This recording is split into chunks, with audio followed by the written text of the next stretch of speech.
201, this is rig control, you're clear to land. Ladies and gentlemen, we are now making our final approach on the Gamesmaster Resort. We wish you an enjoyable stay.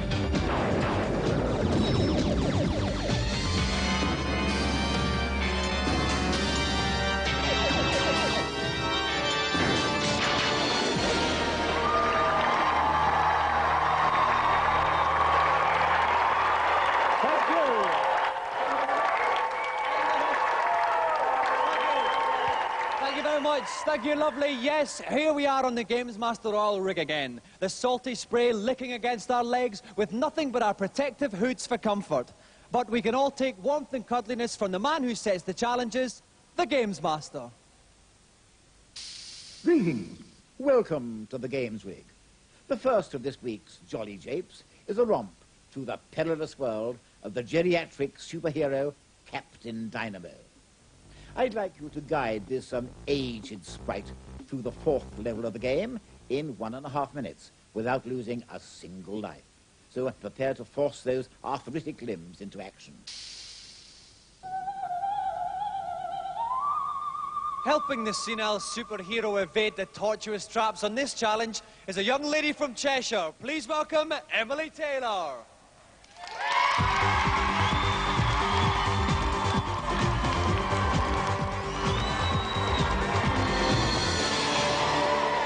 Welcome, Emily. Now, Emily, do you think video games are played more by boys than girls? Yeah. Yeah, why do you think that is? Well, I don't know. I think it's just one of those things like football. Most people think it's a boys' sport, and I think people think video games is for boys. But as far as you're concerned, it's for girls as well? Yeah. All right, well, listen, good luck with the challenge tonight, Emily. If you'd like to sit yourself down in the games playing chair, I'm going to go up and find out who's with me tonight. It's Tom Watson from Renegade. Welcome, Tom. Good evening, Dominic. Now, Tom, have you got any tips for Emily in the deepest voice you can muster? Well, I'd just say she's got to really watch out for the creepies on the platforms. This is a 1.5-minute challenge, one life. She can't afford any mistakes, and it is a tough one. Okay, as Tom said, Emily has 1.5 minutes to get from the start of the level to the end of the level. Emily, are you ready? Then your 1.5 minutes begin now. Okay, off goes Emily. Okay, the character, Captain Dynamo's got a way of actually killing the nasties by landing on top of them, but what she's got to... Because he's fat, isn't he? Because he's fat, he squashes them, basically. He squashes them completely, but what he's got to watch out for is going in the side of them. That'll take him out. Okay, Emily's gone very, very fast. She's obviously got to watch these spikes here. She's only got 1 life to go. That's right. This is the hardest bit, is the jump over these 3 spikes onto that platform. She's made that nicely. Now she's going to go up the middle here, up the middle, onto the spring. She'll look for the spring to boost her up. Not further. She's on 30 seconds. Now she's got to watch out for these slammers. Now she's waiting there. Oh, well timed there from Emily. She's doing it nicely. She's got to get moving up to the top. Oh, yes, she's got it. Well done, Perfectly done.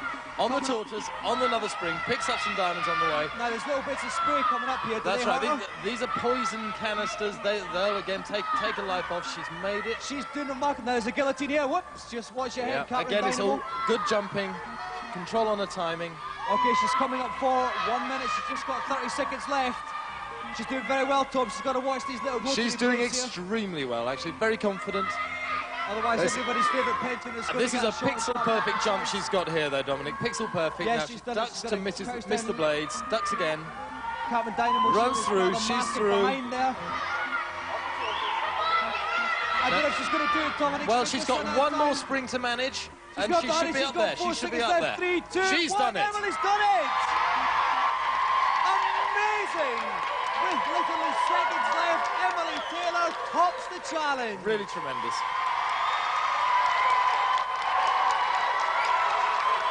Well done, Emily.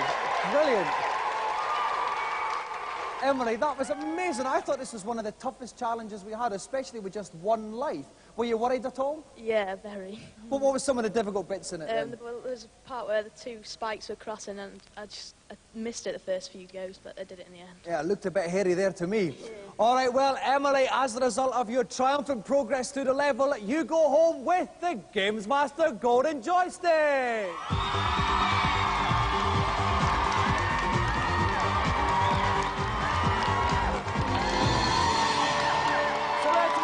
Applause for Emily Taylor!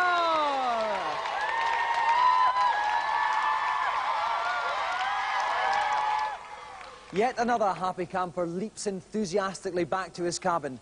And 3 more experts line up to thrust their opinions on the waiting world in this week's reviews.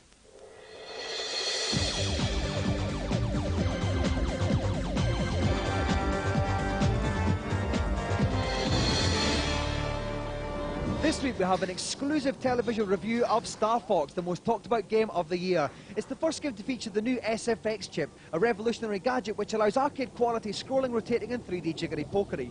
The game itself is a scrolling shooting spectacular, and we've assembled our own star reviewing panel. Nick Walkby, editor of Super Action, Gamesmaster's chief playtester Dougie Johns, and NMS main man Tim Boone give the lowdown on what should be the game of the year. Haven't Nintendo owners got something to look forward to? Loads of action and atmosphere, and overall an absolutely amazing game that left me somewhat aroused. For 60 quid you're getting something which is just about as good as anything you'll find in the arcades, and considering those machines cost thousands, you're quitting. There have been many games in the past trying to be like Star Fox, but none have yet succeeded. Star Fox takes it to another level and really blows away anything that's come before. The only sort of criticisms I've got of the game is that it's really hard. I mean, for example, we had the game in the office for 1 week and none of the guys could get off level 3. This game is rock. Star Fox is a nigh-on faultless game. Amazing graphics, amazing sound, just the right difficulty setting. Basically, it's like having virtual reality in your own home. SFX, more like SEX. Buy it now.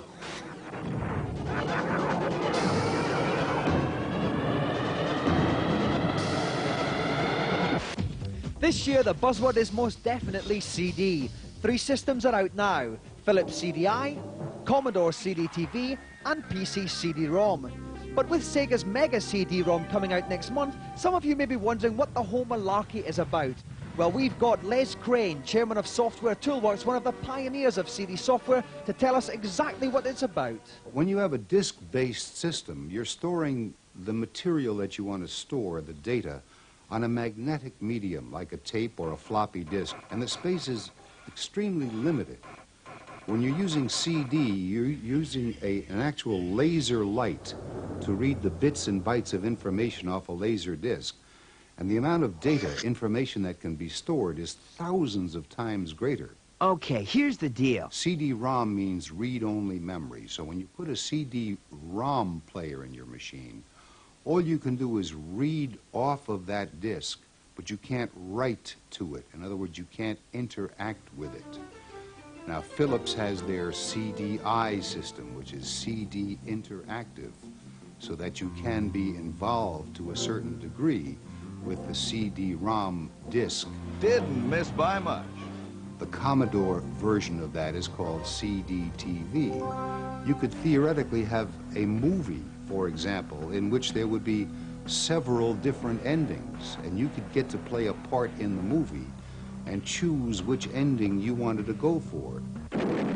But what about the games themselves? If you can imagine that an old floppy disk or a cartridge that you put in the old Sega or the old Nintendo system held maybe a page worth of material, and a CD disc holds a library's worth of material.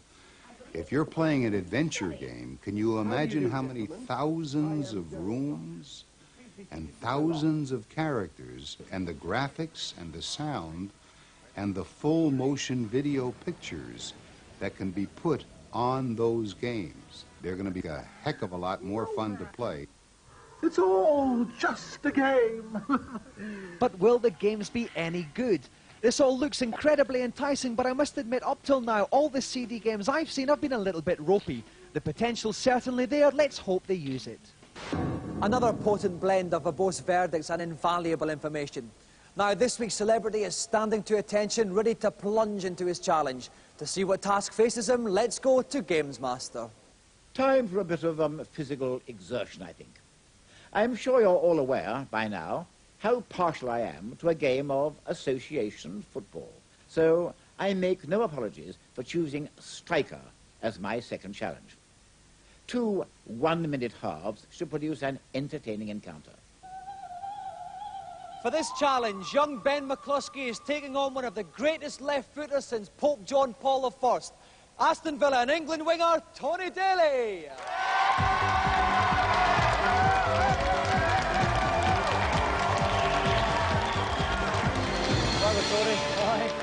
Welcome, Ben. Now, Tony, I know you've had a bit of problem with the legs since you've been on the cam. Yeah, that's right. I was doing a bit of training this morning and a bit of scaffolding fell on me. So, big apologies to Big Ron for that one. Listen, we know you've got some of the best ball control in the Premier League. What kind of a game are we going to see from you? What team are you playing? Well, I'm England and it's all out attack, I'm afraid. Right, Ben, young man, what team are you playing then? Well, I'm playing Italy. And what type of game are we going to see from you? He's very, very good, this guy. Well, I might do a few passes, but I'm going to try and score and cream him, really. All right, the best of luck to both of you. Ben, if you'd like to sit down there, Tony in the right-hand chair, we'll get ready for kick-off. And helping me with the half-time oranges is Gamesmaster magazine's own Jim Douglas. Welcome, Jim. Hello, Dominic. Now, Jim, any tips for striker here? Diagonal hits from the corner of the box always seem to go down well. OK, then. So it's 2 one-minute halves here between Tony Daley and Ben McCluskey. Are you ready, boys? Yeah. Then kick off. So we have Ben kicking off. He's Italy in the blue playing down the pitch. Tony's England in the white playing up the pitch. And it's good defence from Italy there. Oh, someone's down there. Oh, a bit of dirty play from England there. The ref needs glasses. Well, it's a shot, it's a goal. It's a goal. Brilliant first goal. Started off in the middle, curved to the left. That's quite a good tactic, Jim. That's right, curving it into the left, all coming from a diagonal. They're the surest ways to score. OK, it's England again. Too much defence, that's right. OK, it's with the Italian goalkeeper. He kicks it up to the midfield. England get it back. It's with England number 14. He covers it again. It's out of the goalie's down. Good defending, good defending. The keeper was lost, but the defender got it out. Now they're on the counter-attack, but England have got it back.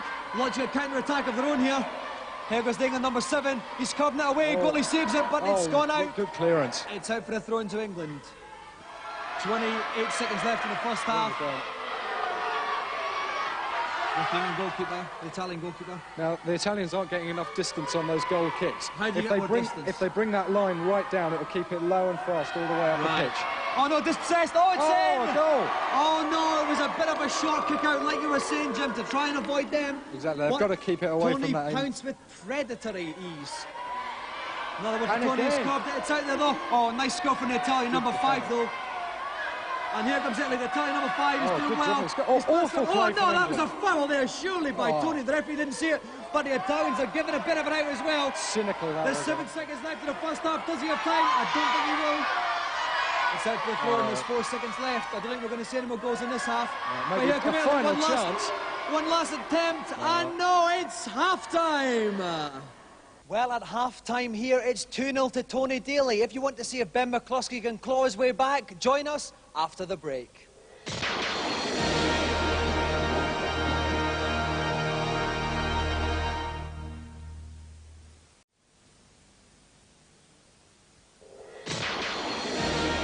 Welcome back. We're in the middle of a great match. Tony Daley playing England is 2-0 up against young Ben McCluskey playing Italy. They're just getting ready to kick off for the second half. So, Tony, if you're ready, off you go. So here we go for the second half. It's 2-0 to England. Now Ben is in the blue Italian shirts playing up the pitch.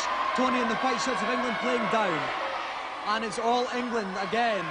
Here comes the number 14. The Italian defence is in in tatters. Oh, it's little Tony Daley doing a brilliant somersault there. What can Italy do to come back into this game? They really need to tighten up the back and start hacking away at those England legs. There's a lot of holes and more holes in the defence in Brecon Cities. Oh, it's another one from England. It really is a whitewash. 4-0 to England now. Mind you, this looks promising. Oh, it's a good attack. It's an overhead kick. They missed it again. How could the keeper get to those? Lightning reflexes from the England keeper there. But that's certainly his best chance of the game so far. Certainly. If he can get another couple like that, then we'll start seeing some results. Here comes Daley. They're on the break again. He chips it up. It's a cross. No one's out, but it's a goal kick. I would have thought that would have been a corner I there. thought it was a corner myself there, Jim. Bit of a strange referee. I think he must be English. I think he's from Scunthorpe. There's only 16 seconds left here. The Italians are coming back. I don't know if Ben can score 4 goals in that time. Maybe he can get one back for pride. But it's still Tony Daley. That after-touch. The after-touch again, Jim, making it 5-0 to England. You just can't get around it. You've got to cut him out far earlier. 7 seconds left here. Here come Italy in one last-ditch effort, but no, they'll be dispossessed by England. We're coming to the end. Oh, it's a foul, but the ref hasn't spotted it. And that's it. Full time. Full time here at the Gamesmaster Stadium. Tony Daley wins 5-0.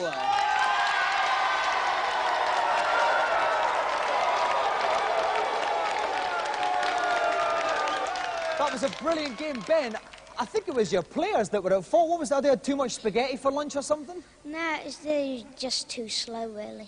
The boys let you down in the day, Ben, but you put up a good fight anyway. Yeah. All right, now, Tony, you had a predatory instinct in front of goal. You didn't let anything slip today. That's right. I think that's answered my critics saying about my finishing in front of goal, I think. All right, well, Tony, as a result of that thrilling victory, you have won our very own charity shield, the Golden Gamesmaster joystick!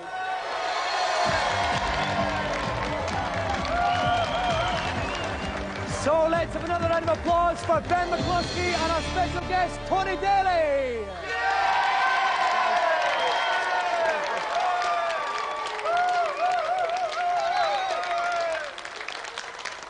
While Auntie Marisha gives Tony a helping hand into the chopper, we'll get a helping hand from Gamesmaster in the consultation zone.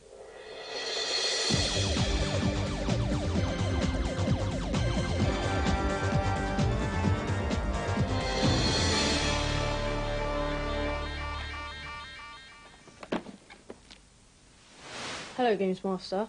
Hello, young scamp. How can I brighten up your miserable little life? On Populous on the Mega Drive, is there a cheat to take me to any of the levels? There is indeed, young man. When entering the level code, enter the number of the level and then the word bit. So for level 145, you enter 145 bit. Got that? Thanks a lot. Who's next? How can I win at Streets of Rage 2?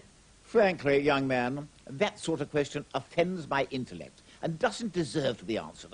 Next, please. Hello, Gamesmaster. On Zelda 3, I found a locked chest in the blacksmith's hut in Dark World, and I can't work out what to do with it. I'm mildly surprised that you haven't been able to work this one out. If you take the chest to the middle-aged thief in the Great Desert and Night World, he'll open it for you, revealing a magic bottle. Super, thank you. I hope that these tips will help alleviate some of your gaming difficulties. If not, too bad. Some more delicious pearls of wisdom for you all to chew over. Now for our final challenge, it's time for the second semi-final of our special magazine challenge on Sonic the Hedgehog 2. Last week, Dave Goodyear from Mega Drive Advanced Gaming emerged triumphant. Please welcome tonight's two journalistic competitors, Paul Mellerick from Mega and Dean Mortlock from Sega Power.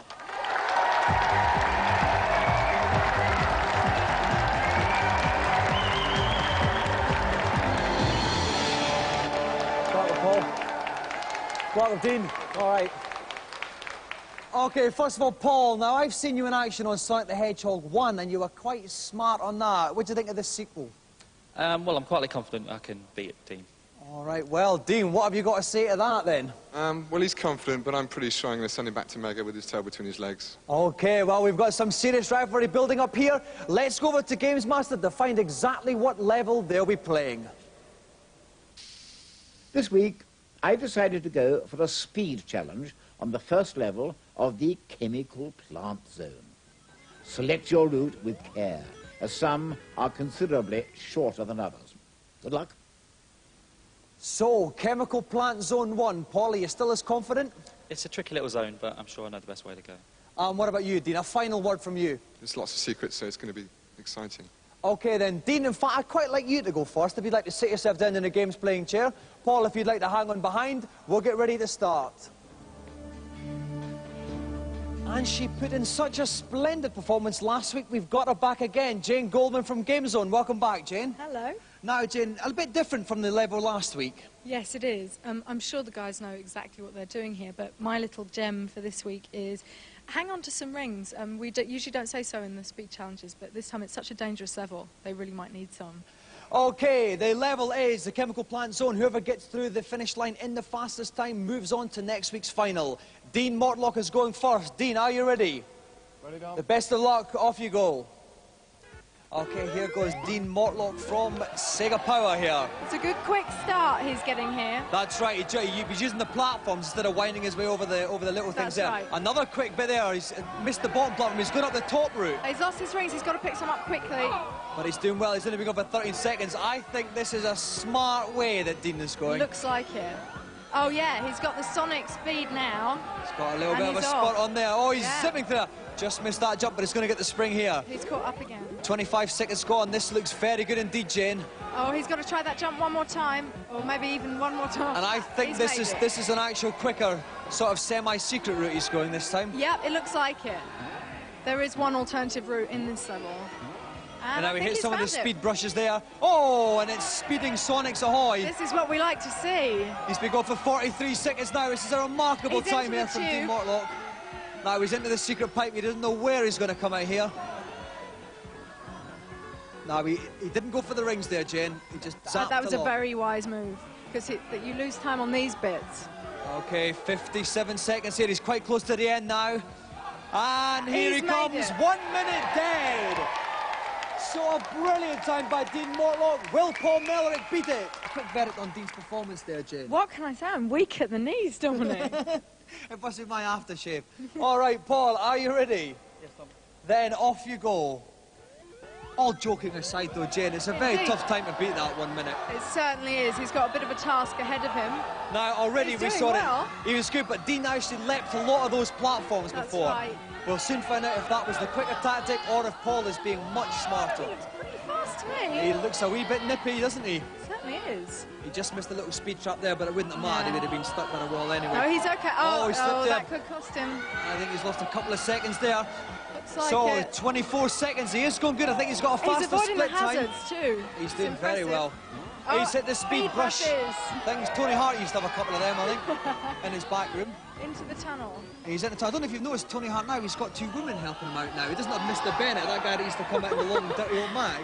And it's a change for the better. It certainly is. All right, Paul Mellerick's been going for 43 seconds now. A little bit of a sonic spurt there. They seem to favour this technique. Oh, well, 48 seconds, he's done it! 48 seconds! Unbelievable time! Which means that Paul Mellerick is tonight's winning semi-finalist.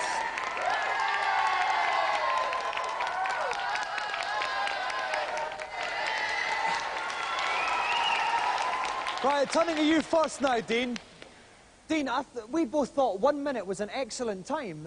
What went wrong? Nothing went wrong. I just think he was lucky. I don't know. I think he cheated a bit. I just think there's something he doesn't know. Paul, you've got to answer those accusations, heinous as they are. The best man won. There's the evidence. So how come you managed to get quicker? We thought you were actually slower at one stage. There's various routes through the level, and it's just picking the right one and knowing what's coming ahead of you.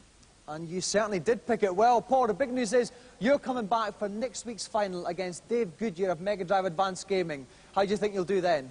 I'll prove that I'm the best. All right, we'll look forward to that. Let's have another round of applause for Dean Mortlock and Paul Mellerick.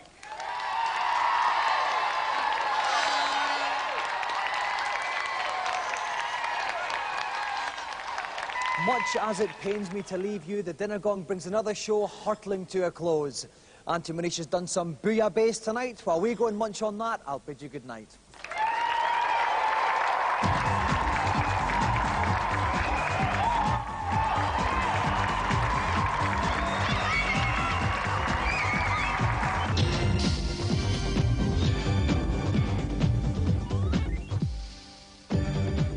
The Gamesmaster Club is open to all our viewers. It costs £11.15 for a year's membership. To find out more about what you get, either send a large stamped addressed envelope to the Gamesmaster Club, PO Box 41, London E14 9GT.